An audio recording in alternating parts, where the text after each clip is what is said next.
Assalamualaikum warahmatullahi wabarakatuh. Kula teng mriki badhe nyampaiake geguritan kang berjudul korupsi.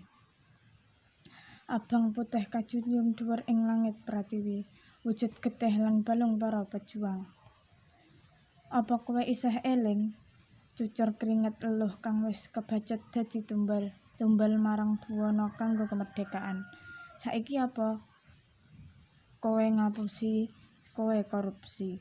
Cangkemmu amba kebak arta. Raimu gedheg ora duwe isin. Dijak rembug malah kepara angler. Rakyatmu kuru, kowe lemu. Rakyatmu melarat, dhuwitmu sak arat-arat. Sing makmur sapa? Kowe lan kanca-kancamu. Sing tumindak ala marang rakyatmu. Mula ayo berantas korupsi. Ayo padha kumregah. Bangun bangsa Indonesia kang sumringah. Bangsa kang apik ing budi lan tutur. Bangsa kang sejahtera lan makmur.